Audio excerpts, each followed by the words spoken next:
Hello my dear student, welcome back my YouTube channel पटन study IQ। कैसे हैं आप लोग? उम्मीद है बहुत अच्छे होंगे और अपनी तैयारी अच्छी तरह से कर रहे होंगे। हम लोग ज्योग्राफी वाला सेक्शन कर रहे थे, ठीक है, जो कि आज से कंटिन्यू करेंगे और अपना नेक्स्ट लेक्चर चलेगा एक तरह से, ठीक है। तो चलिए शुरू करते हैं। हम लोग पढ़ चुके थे यहाँ तक। हम लोग को पढ़ना क्या है, सामान्य जातियाँ क्या होता है, ठीक है। तो देखिएगा इस आसान तरीके से बताया जाएगा, ठीक है। चलिए शुरू करते हैं हम लोग। सामान्य जातियाँ क्या है? आपको लग रहा है सामान्य जाति क्या? देखिएगा, ये वे जातियां हैं जिनकी संख्या जीवित रहने के लिए सामान्य मान जाती है, जैसे पशु, साल, चीड़ और कृंतक, रोटांस जातियाँ। ये सब ऐसा जाति है जो जीवित रहने के लिए महत्वपूर्ण है। ये जीवित रहेगा तभी हम लोग जान पाएंगे कि ये इसका प्रजाति है, वरना क्या हो जाए, खत्म हो जाए तो हम जान पाएंगे कि इसका प्रजाति भी था कोई, नहीं जान पाएंगे, ठीक है। तो इस कंडीशन में तुम्हारा क्या, साल का पेड़ होता है, कहीं ये वाला ओढ़ने वाला साल नहीं है, ठीक है। ये सब वृक्ष का नाम है, ठीक है। चलिए देखो दोबारा से पढ़े, देखो दोबारा से पढ़ लेते हैं, ऐसा बात है। तो देखिएगा, ये वे जातियां हैं जिनकी संख्या जीवित रहने के लिए सामान्य मान जाती है, मतलब नॉर्मल, एक तरह से ज़्यादा भी नहीं जी सकता, मतलब जीना जरूरी है। जैसे पशु मन जान ही रहे हो, साल का वृक्ष, चीड़ का वृक्ष होता है, कृंतक यानी रोटेंट्स, ये भी क्या तुम्हारा क्या प्रजातियां हैं, ठीक है। आगे देखते हैं नेक्स्ट हम लोग।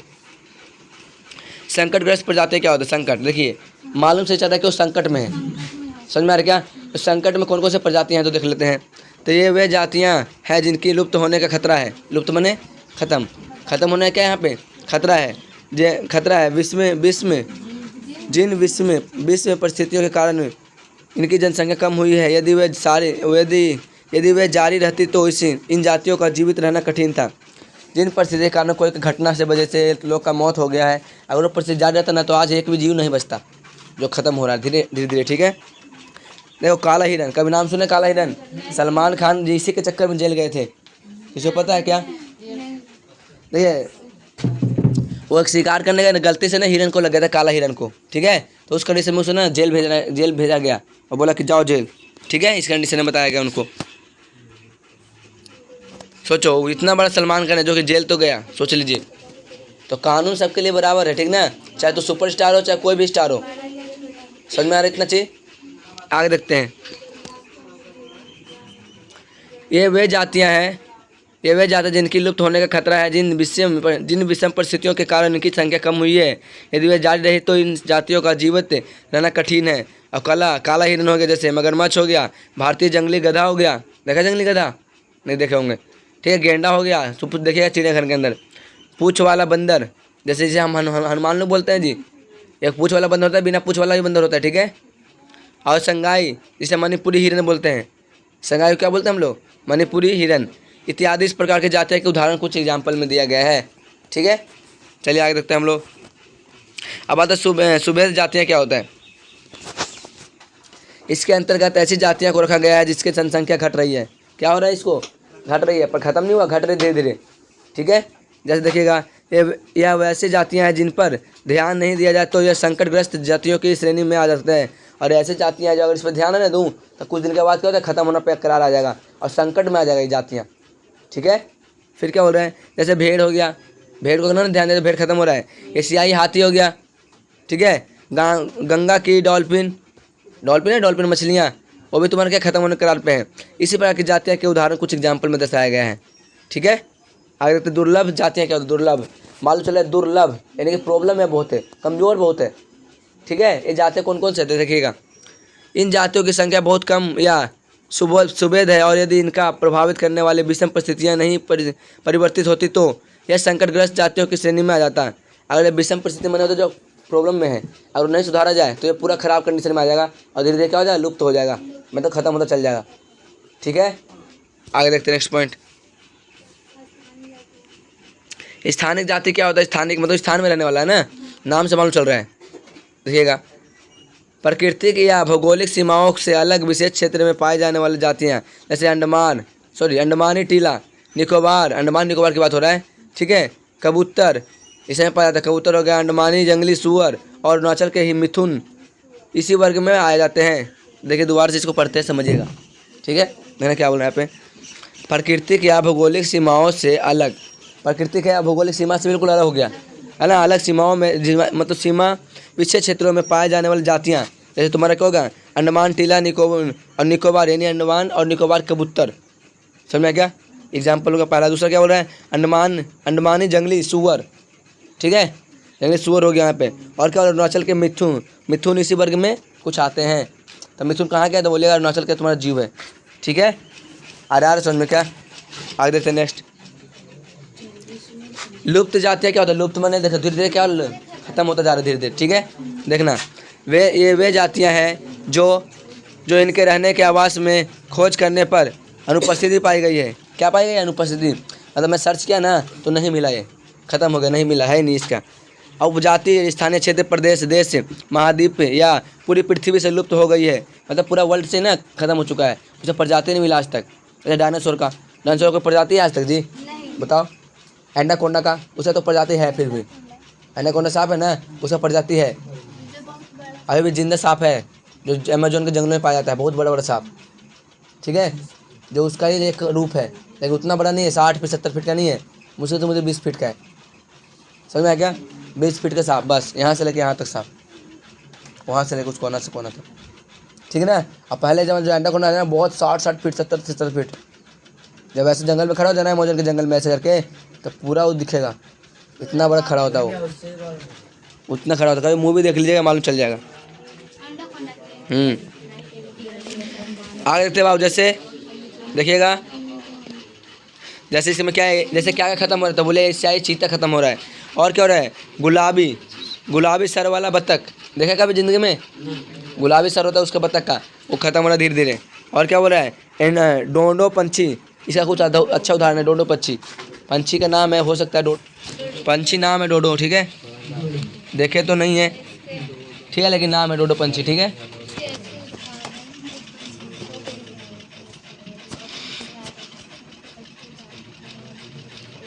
डोडो पंछी हो गया ना। अब आगे देखते हैं, संकटग्रस्त, दिख रहा है, तो संकटग्रस्त वन एवं वन्य जीवन पर्यावरण तथा प्राकृतिक संसाधन के संरक्षण के लिए कई अंतर्राष्ट्रीय एवं राष्ट्रीय संस्था की क्या है यहाँ पे, संस्था के कार्यक्रम चला रही है, इसमें वर्ल्ड वाइड फ्रंट फॉरेस्ट, यानी क्या WWF बोलते हैं, ठीक है, वर्ल्ड वाइड फ्रंट मतलब फंड फॉर नेचर है क्या, फॉर नेचर है, WWF विशेष रूप से महत्वपूर्ण है, ठीक है। अब भारत में वन एवं पर्यावरण मंत्रालय यानी ministry of the forest and the environment, इसके द्वारा वन एवं वन्य जीवन के संरक्षण के अनेक कार्यक्रम चलाए जा रहे हैं, ठीक है। कार्यक्रम मैंने होता है परियोजनाएँ, ठीक है, बहुत सारे परियोजना चल रहे हैं यहाँ पे, ठीक है। आगे देखते हैं, वन्य जीवन को देखना यहाँ पे, वन्य जीवों को अनेक प्राकृतिक आवास में संरक्षित रहने का प्रयास के सफल हो रहा है। मतलब क्या बोल रहा है, वन में जो जीवन में रहते हैं ना, धीरे धीरे क्या लग रहा है वहाँ पे लोग, जो वहाँ पे जो जीव जंतु रहते हैं, जंगली जानवर जो भी है, वो तुम्हारा अच्छी तरह से जीने का स्वभाव में आ रहे हैं।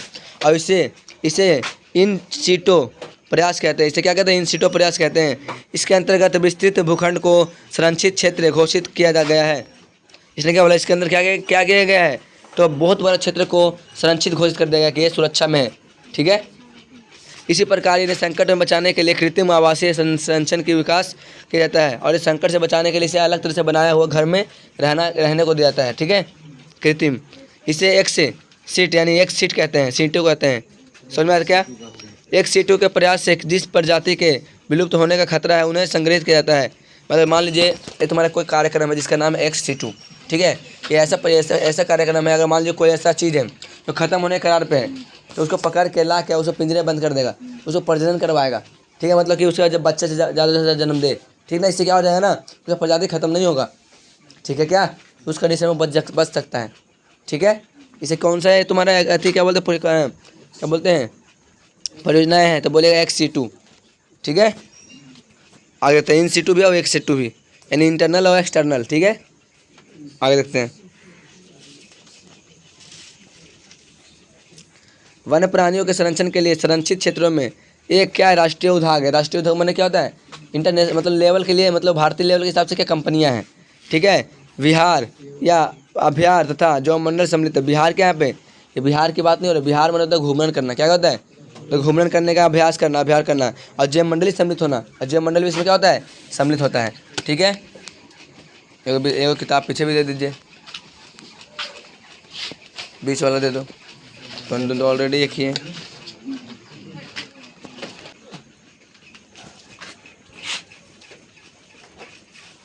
अब आता है राष्ट्रीय उद्यान में, ठीक है। आज सुन क्या इसे बोलते हैं नेशनल पार्क, क्या बोलते हैं इसे? अच्छा उद्यान नहीं है, उद्यान है, ठीक है। उद्यान नहीं है, उद्यान है, ठीक ना। अच्छा से पढ़िएगा इसको थोड़ा सा, मेरे से उद्यान बुला रहा था, उद्यान है, उद्यान है, उद्यान है, ठीक है। चलिए देखते हैं, मैं बोल रहा हूँ नेशनल पार्क क्या है, तो देखिए गौर से। ऐसे पार्कों का उद्देश्य वन्य प्राणियों के प्राकृतिक आवास में वृद्धि एवं प्रजनन की परिस्थितियों में तैयार करना होता है। ऐसे मान लीजिए कोई प्रजाति कम रहा धीरे धीरे, तो प्रजाति को क्या करें, वृद्धि करेंगे, वृद्धि करके फिर क्या करें, प्रजनन के लिए प्रयोग किया जाएगा, ठीक है। इस उदाहरण मतलब इस अध्याय में बाहरी हस्तक्षेपण वर्जित होता है। अब इसके लिए कोई बाहर से कुछ नहीं कर सकता कोई भी, समझ में है ना। इसलिए तुम्हारा वर्जित होता है, वर्जित मैंने है ही नहीं उसके लिए। जैसा कृषि वन्य संपदाओं को एकत्र करना, पशु मतलब जैसे एग्जाम्पल के क्या बोले, वन उत्पादों का एकत्र करना, एकत्र मैंने क्या इकट्ठा करना होता है, ठीक है। आज सुनिए क्या, फिर क्या बोल रहे हैं यहाँ पे पशुचारण, पशु मैंने जो क्या बोलते हैं जानवर होते हैं, और चारण मैंने जो भूमि चराता है, तो बस चराने वाला, तथा निर्माण कार्य यानी कुछ निर्माण करने वाला। हमारे देश के राष्ट्रीय उद्यान की संख्या लगभग 85 है। कितना है? 85 है। और प्रमुख राष्ट्रीय उद्यान एक अभ्यारण्य को तालिका संख्या 2 में दर्शाया गया है, ठीक है। आपको दिखाई दे रहा होगा, तालिका संख्या 2, डाटा नहीं देख रहे थे क्या? तालिका संख्या 2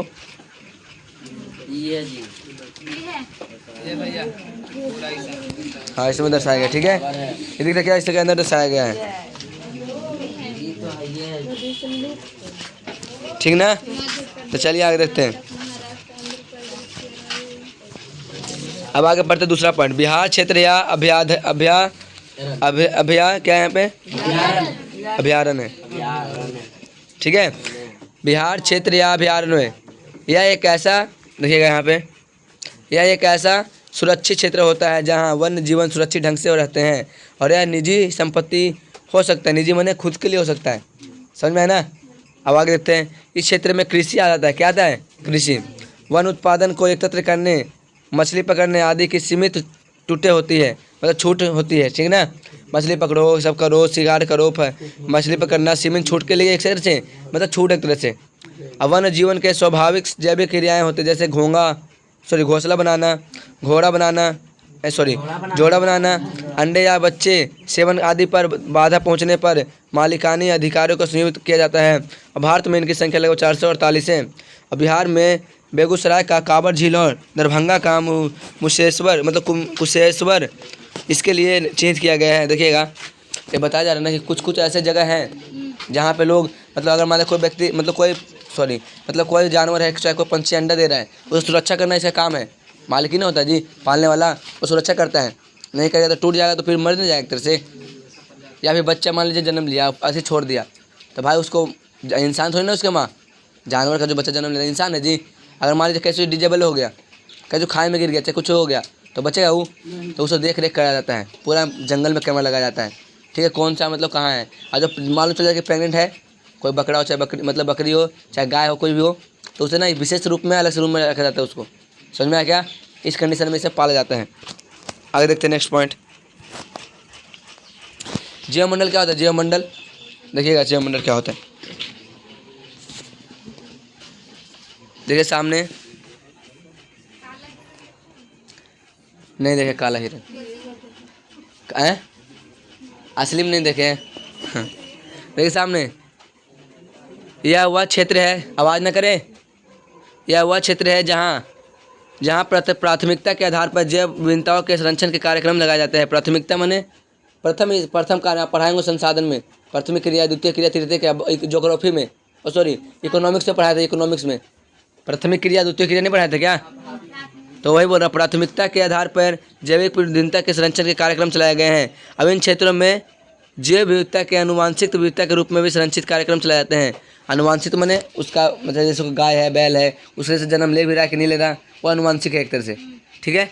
फिर क्या बोला, विश्व के 65 देशों में करीब 243 सुरक्षित जैवमंडल क्षेत्र है, जहाँ भारत में इनकी संख्या कितनी है, 14 है, ठीक है। आगे देखते हैं नेक्स्ट पॉइंट,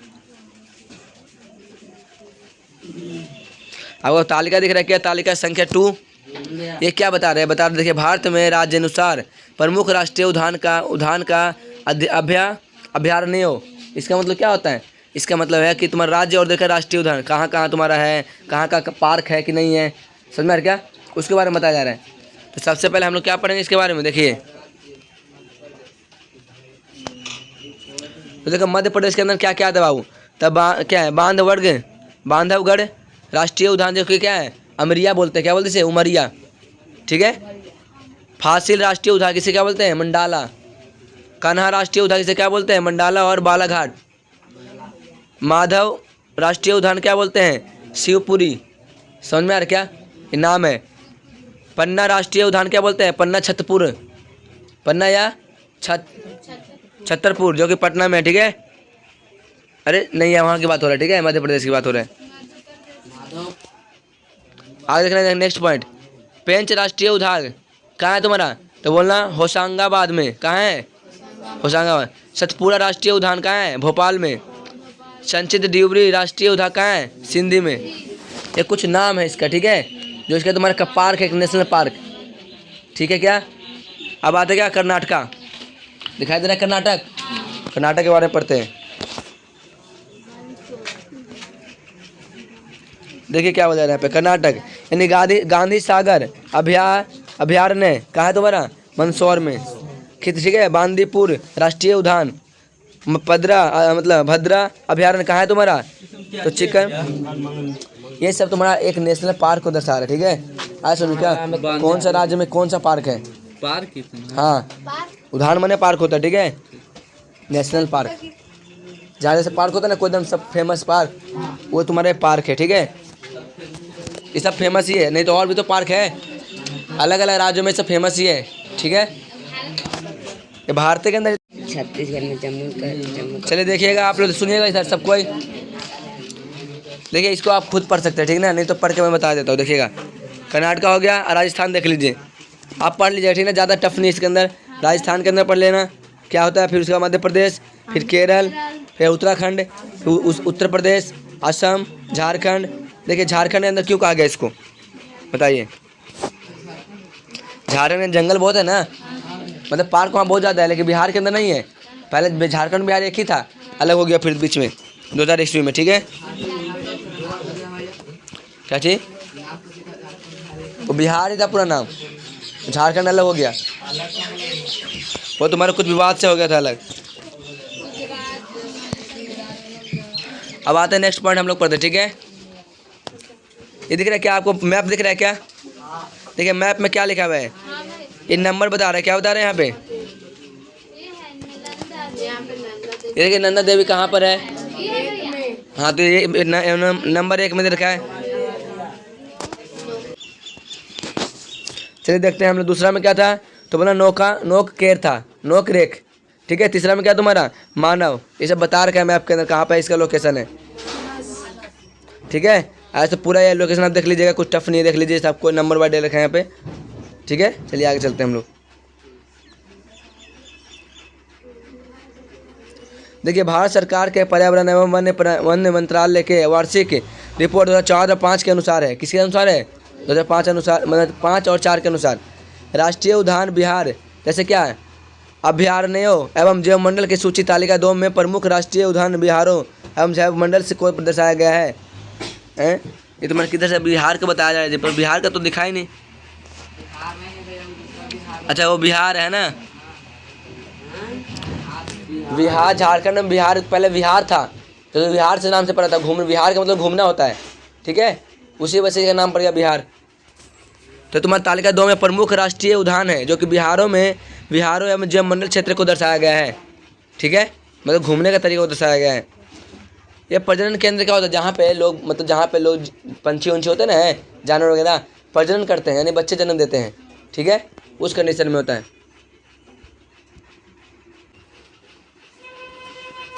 चलिए हम लोग देखते हैं क्या प्रजनन केंद्र क्या है। देखिए प्रतिकूल परिस्थिति में, मतलब खराब परिस्थिति में, ठीक है, प्रतिकूल परिस्थिति में जीवों के प्रजनन दर में कमी आती है, और ऐसे कई प्रजातियां हैं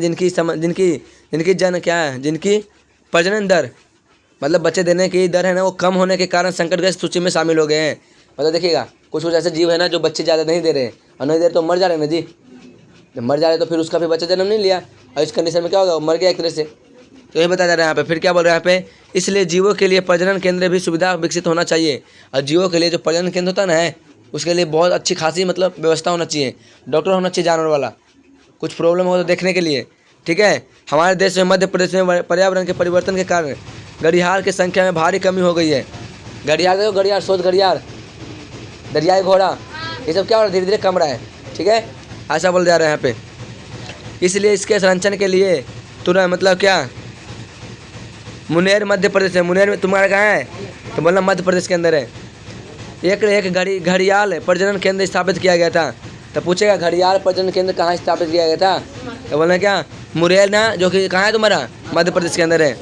इसी प्रकार उड़ीसा के नंदन कानन में उजले बाघ का प्रजनन केंद्र माना गया। कितना, कहाँ, किसका, उजले बाघ का। हम लोग नॉर्मल बाघ पीला नहीं देखते हैं जी, एक उजला बाघ का यहाँ प्रजनन माना गया केंद्र, ठीक है। आगे देखते हैं। अब आता है शिकार पर रोक लगाना। क्या आता है, हम लोग जब ऐसा करें तो शिकार पर तो रोक लगाएंगे ना, शिकार पर रोक ही नहीं लगाएंगे, सब कुछ करे जा रहे तो भाई तो मार के लेके चल जाएगा ना एक तरह से। इस कंडीशन में शिकार पर रोक लगता है। देखिए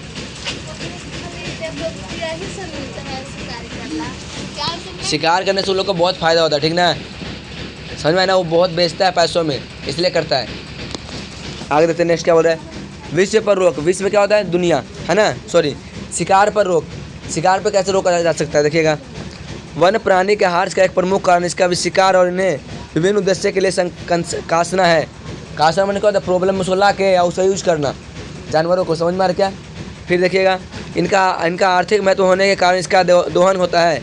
अब आर्थिक मैंने पैसा बहुत ज़्यादा मिलता है, इसलिए क्या करते हैं, इसको बेचते हैं। आया सुन में क्या, मार के खाल बेचते हैं, हड्डी बेचते हैं, सब कुछ बेचते हैं इसके, ठीक है। आगे देखते हैं। हालांकि फंसाना, शिकार करना, व्यापार करना कानूनी रूप से वर्जित है। वर्जित का मतलब क्या होता है, मना हो जाना। ऐसा करने से तुम्हारा शिकार करना या फिर फंसाना या फिर व्यापार करना कानूनी रूप से क्या तुम्हारा, अरे तुम्हारा अति क्या बोलते हैं, उससे अपराध है, ठीक है। अपराध बोले चाहे वर्जित बोले, बात है की है, ठीक है। फिर देखिएगा नेक्स्ट, किंतु स्थानीय राज्य एवं अंतर्राष्ट्रीय स्तर पर इसकी कालाबाजारी एवं तस्करी हो रही है। कालाबाजारी माने क्या होता है, मार के और चुपके से बेच देना, सरकार को पता नहीं चलने देना, इसे बोलते हैं कालाबाजारी हो जाना, ठीक है। तो कालाबाजारी कुछ कंडीशन में ऐसा हो जा रहा है। फिर देखिएगा आगे नेक्स्ट, जिसके कारण वन्य जीवन के तेजी से दोहन हो रहा है। दोहन माने प्रॉब्लम में आ गया है, समझ में आ रहा क्या। फिर देखिएगा, इस पर सरकार द्वारा कानूनी कार्रवाई भी की जा रही है। सॉरी, सख्त मैंने तुरंत भर में, ठीक है, सख्त कानूनी कार्रवाई की जा रही है। और स्वयं सेवी संस्थाओं को भी आगे लाया जा रहा है और स्थानीय जनता को जागरूकता को लाने की जरूरत भी की जा रही है। अब बिहार के दरभंगा जिला का कुशेश्वर स्थान, इसे बोलते हैं अभयारण्य पंछी विहार क्षेत्र। किसका क्षेत्र है, पक्षी। एक अच्छा उदाहरण है पंछी के लिए, ठीक है।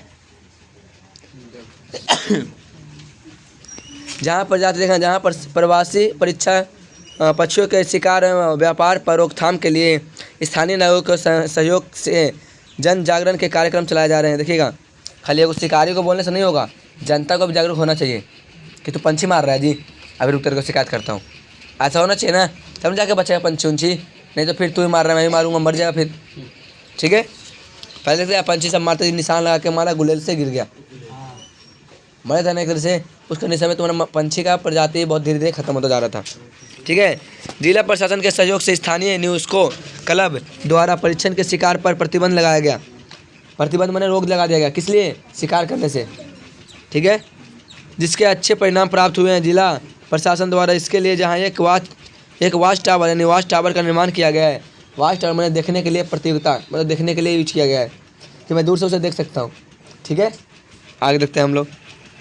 जैव अपहरण की समस्या क्या होता है, यानी बायो पैरेंसी प्रॉब्लम क्या होता है यहाँ पे। पहले जैव उदाहरण क्या है समझिए, इसको बॉक्स वालों को दिखाई दे रहा है क्या।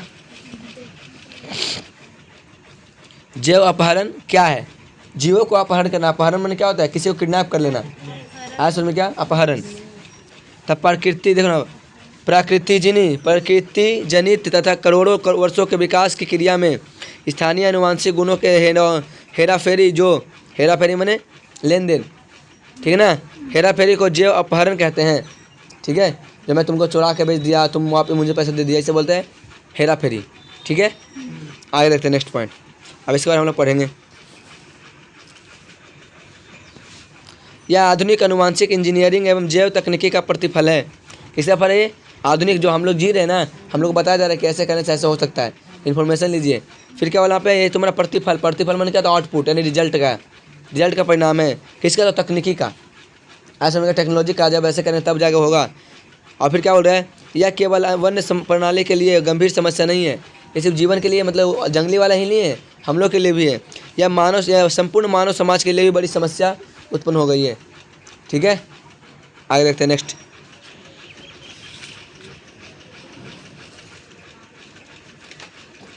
मतलब प्रॉब्लम बनती जा रही है।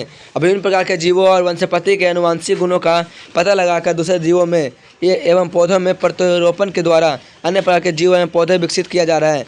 प्रत्यारोपण क्या होता है? ऐसे मान लो कोई पौधा जो खत्म होने वाला है, उसे काट के प्रजाति नहीं होता, कलम काट के कलम की तरह, वो तुम्हारा पौधा उसमें लगाया जाता है। किसमें? मतलब ज़मीन पर, ताकि बहुत सारी प्रजातियाँ आ जाए, ठीक है। इस कार्य के लिए विभिन्न देशों से जैव अपहरण होता है, और यानी अनुवांशिक गुणों का हेरा फेरी भी होता है। जैसे मान लीजिए भारत के अंदर तुम्हारा कुछ पौधा है, तो तुम्हारा अमेरिका में नहीं है, तो यहाँ से तुम्हारा हेरा फेरी कर देगा, वहाँ जाकर रोक देगा, ऐसा करेगा ना जी एक तरह से। तो ऐसा किया जा रहा है यहाँ पे, ठीक है, जो कि अब हेरा एक अपहरण ही है एक तरह से, ठीक है। अब आगे देखते हैं हम लोग कहाँ पर रहते हैं।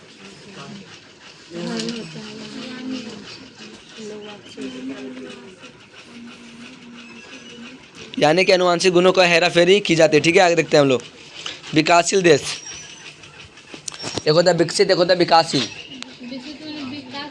विकसित माने क्या हो रहा है? विकासशील एक हो रहा है, ठीक है। देखिएगा, विकासशील देशों में की जैव संपदा का विकसित देशों द्वारा अपनाए गए प्रायसी के करे कई उदाहरण देखने में आए हैं। जैसे उपयोग जर्म प्लांट्स, जिसे बोलते हैं जर्म प्लांट्स की पहचान तथा उनमें आवश्यक परिवर्तन में प्रतिस्थापना कर ऐसा संभव है।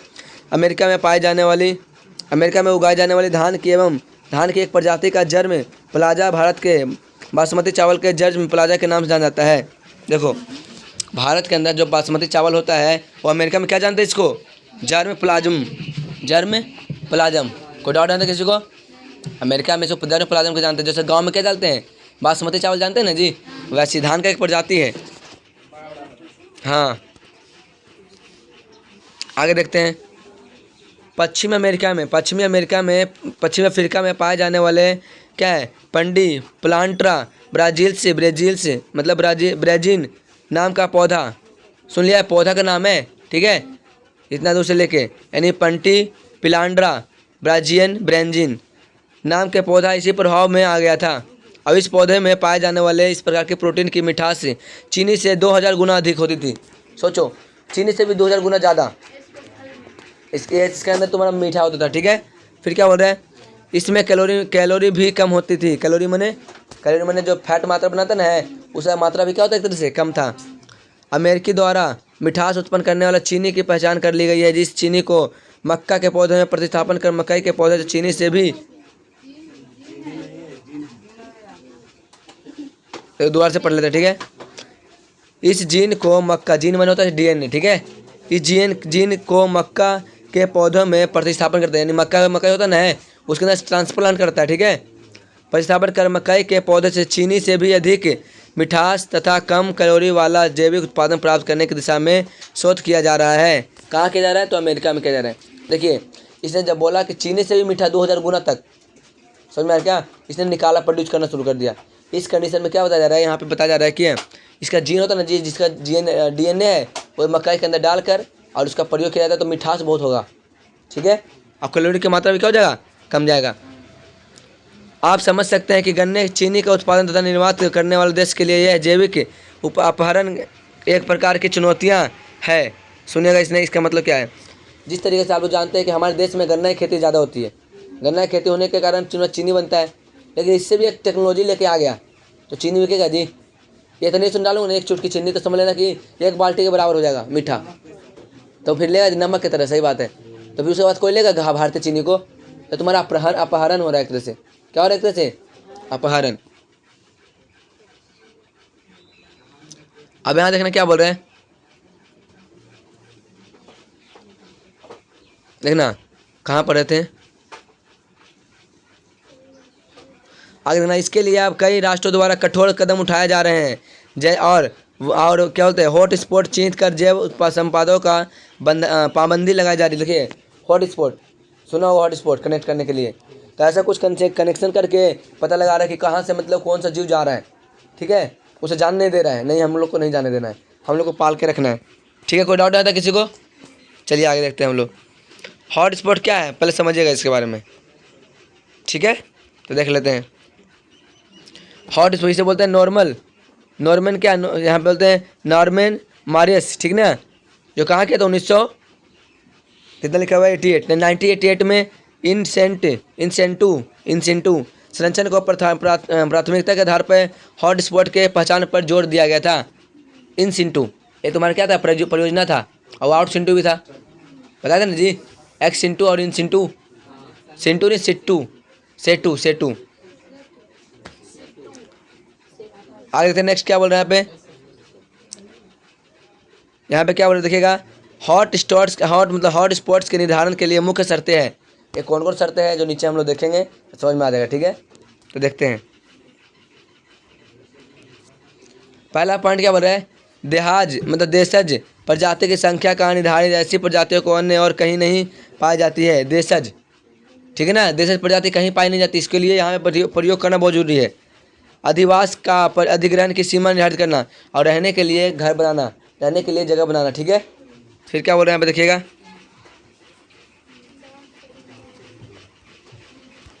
इन 2 पॉइंट आया बता रहा। फिर हमने ये वाला पढ़ लेते हैं बॉक्स वाला, ठीक है। इन 2 पॉइंट इसमें बताया जा रहा है कि बहुत इंपॉर्टेंट है, ठीक है। दूसरा पॉइंट हम लोग देख लेते हैं।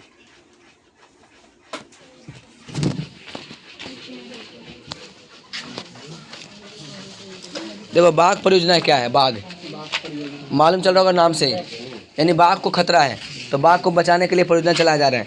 आ रहा समझ में क्या, बाघ है ना, बाघ टाइगर, तो प्रोजेक्ट टाइगर, ये तुम्हारा क्या एक तरह से बाघ को बचाने का तरीका है, वरना धीरे धीरे बाघ क्या हो जाएगा, खत्म हो जाएगा, ठीक है। तो देखते हैं, पहले के ज़माने में बाघ बहुत खत्म हो गया पहले के मुताबिक में। आगे देखते हैं हम लोग क्या पढ़ते हैं, क्या आप जानते हैं, पहले ये वाला पढ़ लेते, ठीक है, ग्रीन वाला। क्या आप जानते हैं, क्या जानते हैं, देख लेते हैं। क्या आप जानते हैं कि कैमरून के बोरोरो जनजाति के लोग स्वयं शिकार करने के बदले शेरों द्वारा किए गए शिकारी पर धावा बोलते हैं। इससे शेरों की संख्या में कमी आती है, और इसी प्रकार शिकार की क्लेप्टोपैरासाइटी कहते हैं, क्लेप्टोपैरासाइटी, ठीक है। तो पूछेगा शिकार को क्या कहते हैं, तब बताइएगा क्लेप्टोपैरासाइटिज, ठीक है, साइटिज में। देखिए दोबारा से इसको पढ़ते, इसने क्या बोला, ये बोला ना कि कैमूर के बेरोजगार जनजाति है ना, बोरोरा जनजाति, और लोग स्वयं शिकार करने के बदले क्या करते हैं, शेरों द्वारा जो शिकार करता है ना, शेर मार के छोड़ देता है, शिकार का धावा बोलते हैं, और इसी से शेर की संख्या में क्या हो रहा है, कमी आ जा रहा है, ठीक है ना। जैसे मान लो वो शिकार नहीं करते, शिकार शेर कर रहा है तो शेर पे हमला कर दिया, और इससे क्या हो रहा है, शेरों पे कमी हो जा रहा है। आ रहा समझ में क्या, फिर देखना इसके बारे में पढ़ना है हम लोग को, और इसी को हम लोग क्या बोलते हैं, क्लेप्टोपैरासाइटिज, ठीक है, तो याद रखिएगा इसके बारे में, ठीक है। आगे देखते हैं, अब हम लोग पढ़ेंगे इसके बारे में, ठीक है, शुरू से। बाघ परियोजना क्या है, यानी बाघ को रिजर्व करने का प्रोजेक्ट है, ठीक है, यानी बाघ को बचाएंगे। देखिएगा नेक्स्ट पॉइंट,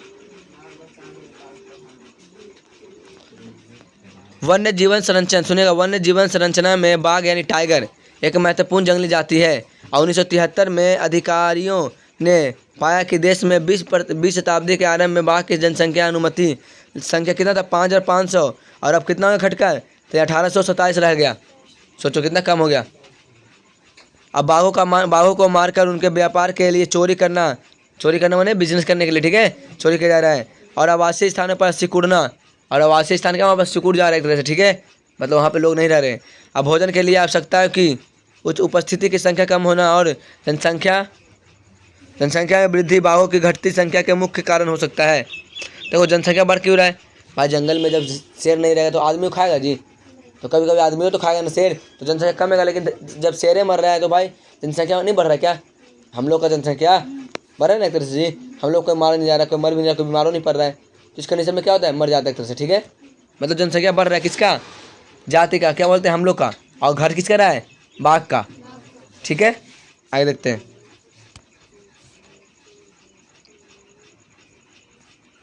देखिए क्या बोलते हैं यहाँ पे, उपजातियों की संख्या कम होना और जनसंख्या में वृद्धि, बाघों की घटती संख्या के कारण, क्या देखना, संख्या के मुख्य कारण है। देखो वृद्धि बाघों की घटती, देखो मनुष्य की बढ़ती संख्या और बाघों की क्या है, घटती हुई संख्या, ये बहुत प्रमुख कारण है, ठीक है। किसी से मतलब रिजर्व करने के लिए, बचाने के लिए इसको। अब बाघों को खास खाल का व्यापार और इनका हड्डी का एशियाई देशों में परंपरागत औषधियों में प्रयोग किया जाता है। यह कारण यह जिनती विलुप्त होने के कारण कगार में पहुँच चुकी है। अब इसके वजह से तुम्हारे क्या होते हैं, यहाँ के लोग है ना, हड्डी यूज करते हैं किसका, बाघ का, और खाल भी यूज करते हैं, इसके मेडिसिन बनता है, दवाइयाँ बनता है। इसके वजह से मतलब क्या, और धीरे धीरे खत्म होता जा रहा है, और ना खत्म जी, ऐसे कंडीशन में खत्म हो जाएगा। क्योंकि भारत और नेपाल दुनिया के 2 तिहाई भागों को अब आवास उपलब्ध कराता है। मतलब भारत और नेपाल है ना 2 तिहाई भाग, मतलब 3 में से 2 भाग है ना, शेर के लिए छूट है, ठीक है। जहाँ मन तहाँ रह सकता है, लेकिन बॉर्डर में रहेगा, इन्हें कि जंगल से थी, क्या बोलते, शहरों में आया तो छोड़ेगा किसी को जी। खाया कम मारेगा ज़्यादा, जिस पर छलांग लगाया वही मर जाएगा। इतना बड़ा बड़ा पंजा होता है जी, एक बार झपके से मार तो बचेगा वो, एक बार एकदम गले आज करके गले करेगा, अब एक बार दांत से पार देगा, बस हो गया खत्म। अब बाघ के सब सोचेगा ना मार दें, अरे सोचेगा ना, नहीं तो नुकसान कर रहा है, तो खत्म हो रहा है धीरे धीरे प्रजाति, इसलिए उसे सेव किया जा रहा है, मतलब बचाया जा रहा है, ठीक है। आगे देखते हैं।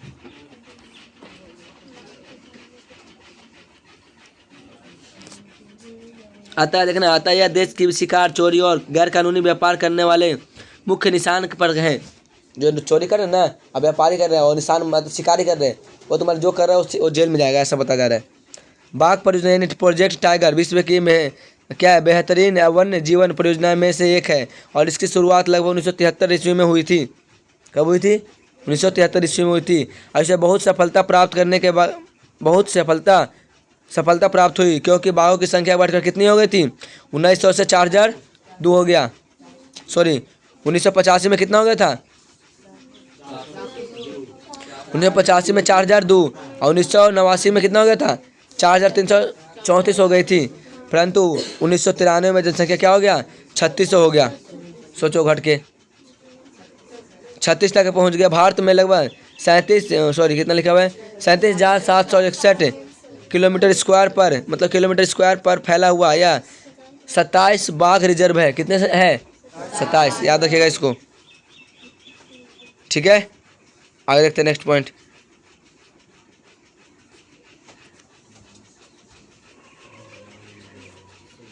फिर हम लोग क्या पढ़ रहे थे, यह बाघ संरक्षण मात्र एक संकटग्रस्त जाति को बचाने का प्रयास नहीं है, अपितु उनका उद्देश्य बहुत बड़े आकार के जैव जाति को भी बचाना है। देखिएगा, कोई सोच रहा हो कि टाइगर को बचाए, खाली टाइगर को बचाएंगे, नहीं, उसका और भी जाति को बचाने का इसका उम्मीद है, ठीक है, ऐसा बताया जा रहा है। फिर क्या बोल रहे हैं यहाँ पे, देखिएगा,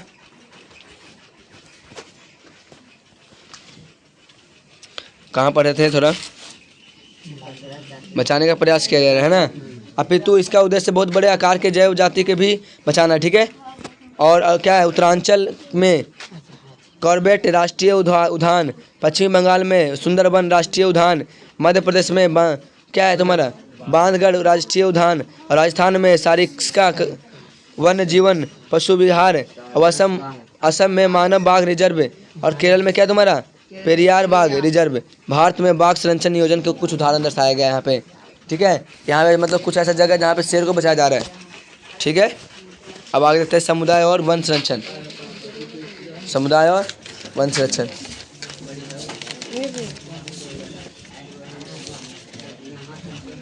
मन नहीं कर रहा,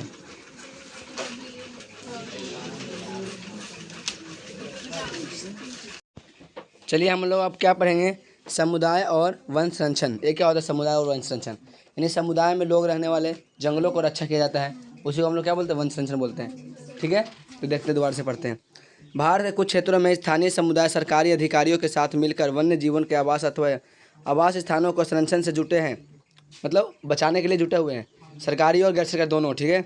क्योंकि ये वन और वनस्पति ही से दीर्घ काल से उनकी आवश्यकताओं की पूर्ति हो रही है, क्योंकि ये वन है ना, वन जंगल, अब ये तुम्हारे इसी से, अब इसी की संपत्ति से लंबे समय से हम लोग का क्या हो रहा है, पूर्ति हो रहा है, ठीक है।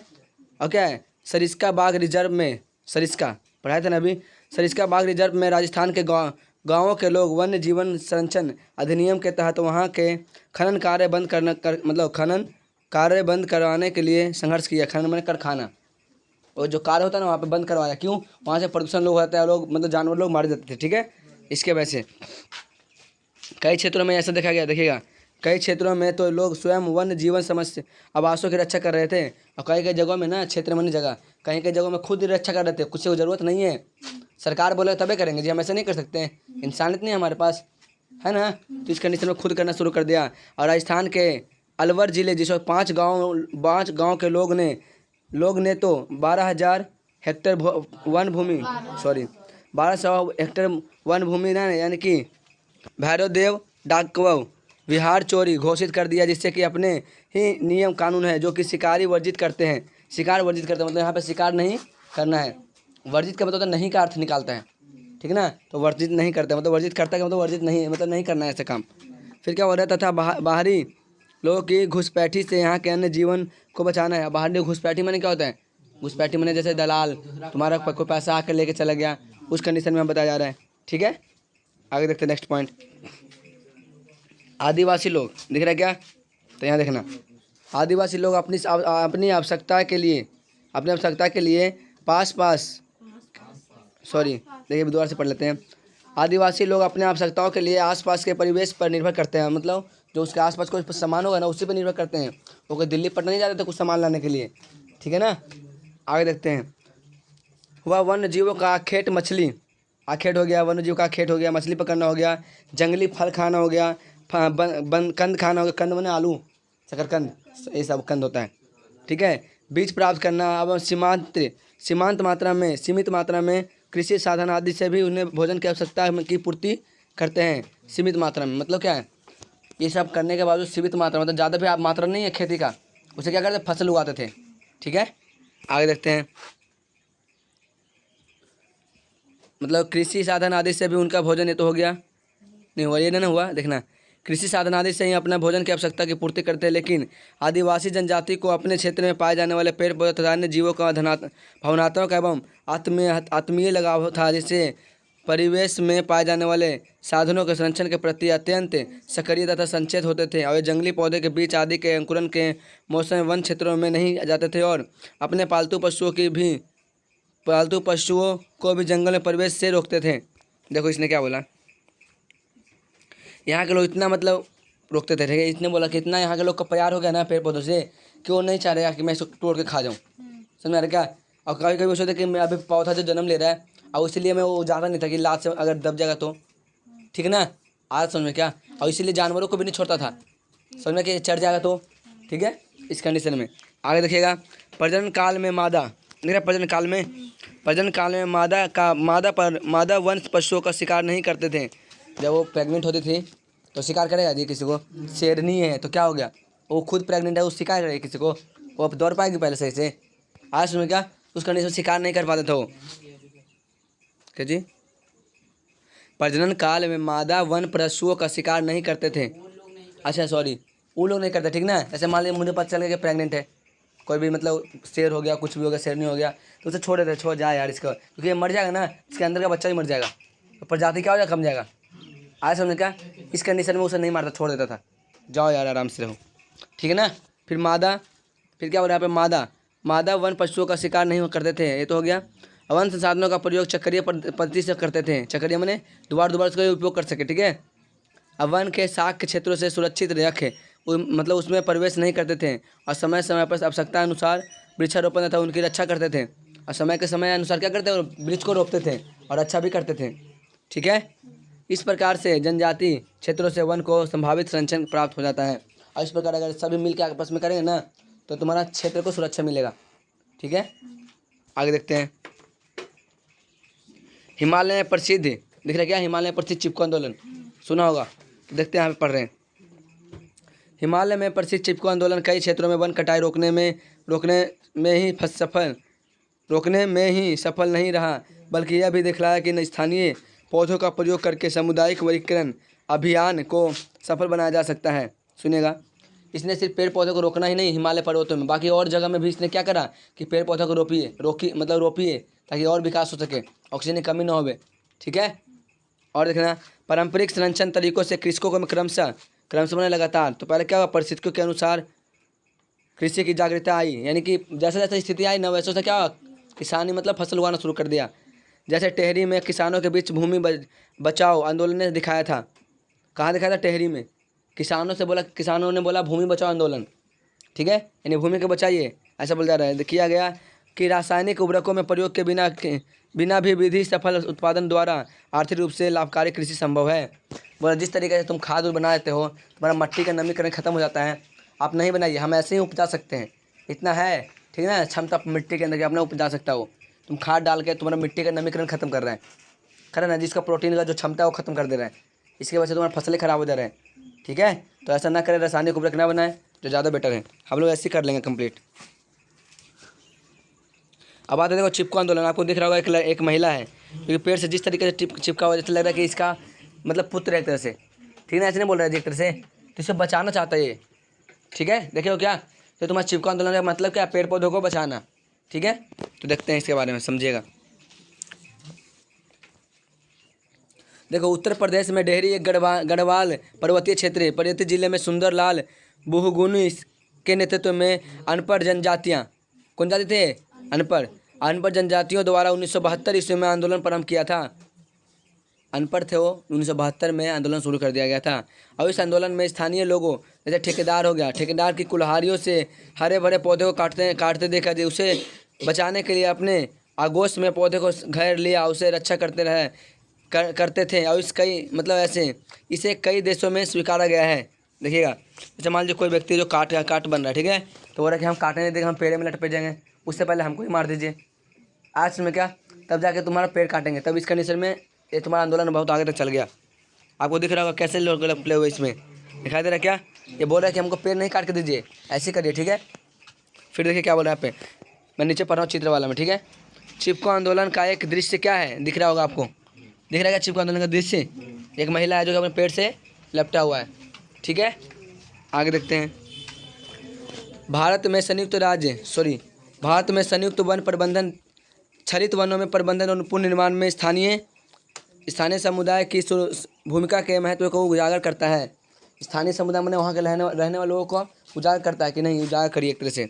फिर क्या बोल रहे हैं यहाँ पे देखिएगा, औपचारिक रूप से ये कार्यक्रम की शुरुआत 1978 ईस्वी में हुई थी, जब 1988 ईस्वी में हुई, जब उड़ीसा राज्य में संयुक्त वन प्रबंधन का पहला प्रस्ताव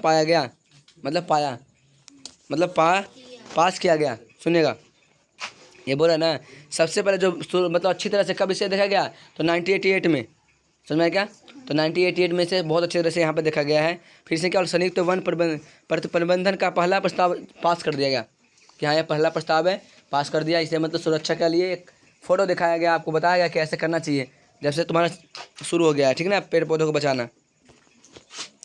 ठीक है, देखना, वन विभाग के अंतर्गत संयुक्त वन प्रबंधन छरित वनों की बचाने के लिए कार्य करते हैं। बहुत सारे ऐसा वन होता है जो खत्म होने लायक होता है, उसे बचाने के लिए क्या करते हैं, काम करते हैं। ठीक है, और इनमें गांव के स्तर पर संस्थाएं बनाई जाती है, जिससे ग्रामीण और वन विभाग के अधिकारी संयुक्त रूप से कार्य करते हैं। और इसके लिए गाँव में, शहरों में अलग अलग क्या बोलते हैं, भवन बनाए जाते हैं, ताकि सेंटर बनाया जाता है, ताकि देख रेख कर सके। जैसे मान लीजिए मैं बोलो नीम का पेड़ खत्म होता रहा है, तो नीम का पेड़ का पौधा वहाँ से लेके आकर रोप दीजिए। समझ में आ रहा है, उसे बोलते हैं केंद्रित करना एक तरह से। ठीक है, आगे देखते हैं हम लोग क्या बोलते हैं भारत में। तो भारत में जैन एवं बौद्ध धर्म के अनुयायी अहिंसा प्रेमी होती है। कैसे होती है? अहिंसा प्रेमी होती है। ये धर्म अहिंसा परमो धर्म पर आधारित है। जैन समुदाय के बीच सूक्ष्म जीव भी हत्या वर्जित है। देखो, जैव के साथ साथ सूक्ष्म जीव भी करोगे ना हत्या, वो भी तुम्हारा वर्जित है। वर्जित मैंने हत्या नहीं करना है।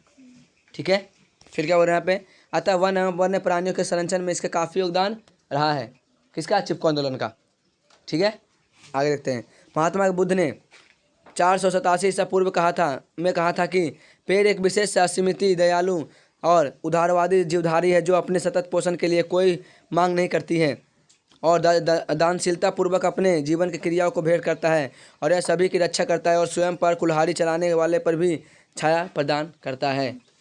ये किसने बोला है बाबू? ये गौतम महात्मा बुद्ध ने बोले। ये कब लिखा हुआ है? तो बोले 487 ईसा पूर्व में ही लिखा गया था। देखिए तो मैं दोबारा इसको पढ़ रहा हूँ, समझिएगा क्या क्या इसका थिंक है, मतलब सोच है। ये बोल रहे पेड़ एक खराब वस्तु नहीं है। देखो पेड़ एक विशेष असमिति दयालु है, बहुत दयालु है वो। क्या इसने दोबारा बोला उदारपूर्ण है, मतलब उदारपूर्ण जीवधार है, मतलब जीवनों का उद्धार करता है तरह से, ठीक है। फिर बोला जो अपने सतत पोषण के लिए, अपने मतलब बड़ा होने के लिए किसी से मांग नहीं करता है कि हमको ये चाहिए, हमको ये चाहिए, हमको चिकन चाहिए, हमको चाहिए, करता है मांग जी नहीं करता है। फिर क्या है? और ये दानशीलता पूर्वक है, ये दान देता है, कैसे फल दे दिया, पत्तियाँ दे दिया, हवाएं दे दिया, ऑक्सीजन दे दिया, ठीक है। और अपने जीवन की क्रियाओं को भेंट करता है, भेंट माने टहने तोड़ के लेके जाओ, ठीक है, देना। फिर क्या बोला? यहाँ तक कि सभी रक्षा, सभी भी मतलब सभी की रक्षा करता है, और स्वयं जो कुल्हाड़ी चलाता है ना उसको भी छाया देता है। ये पूरी कहानी लिखा हुआ है महात्मा बुद्ध के द्वारा, ठीक है। अब आगे देखते हैं। वन्य जीवों के संरक्षण के लिए कुछ कानूनी प्रावधान किया गया है। क्या क्या कानून है वो हम लोग देखेंगे, ठीक है। तो चलिए शुरू करते हैं। चलिए हम लोग कंटिन्यू करते हैं। और हम लोग क्या पढ़ रहे थे देखिएगा। वन्य जीवों के संरक्षण के लिए कानूनी प्रावधान, प्रावधान क्या प्रावधान है इसका, क्या इसका यूज़ करेंगे कानूनी रूप में, ठीक है।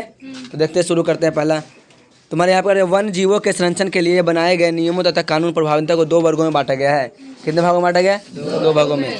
पहला अंतर्राष्ट्रीय नियम और दूसरा तुम्हारा क्या है? राष्ट्रीय कानून। नियम या कानून बात है की, ठीक है। चलिए देखते हैं। इंटरनेशनल लॉज और इसे बोलते हैं नेशनल लॉ, ठीक है। देखिए यहाँ पे लॉ बोलते एक तरह से। वन देखो पहला पढ़ रहा हूँ मैं, अंतर्राष्ट्रीय लेवल, ठीक है। अंतर्राष्ट्रीय रूल, वन्य जीवन के संरक्षण के लिए 2 या 2 से अधिक राष्ट्रीय समूह के द्वारा अंतर्राष्ट्रीय समझौता के अंतर्गत जिस मतलब नियम तथा कानूनी प्रावधान बनाए जाते गए हैं। प्राकृतिक संसाधनों के संरक्षण पर 1968 ईस्वी में अफ्रीका कन्वेंशन, अंतर्राष्ट्रीय महत्व के वेटलैंड्स का कन्वेंशन 1971 तथा विश्व प्राकृतिक एवं संस्कृति धरोहर संरक्षण एवं रक्षा अधिनियम 1972 ईस्वी के अंतर्गत बनाए गए हैं। अब अंतर्राष्ट्रीय नियमों के द्वारा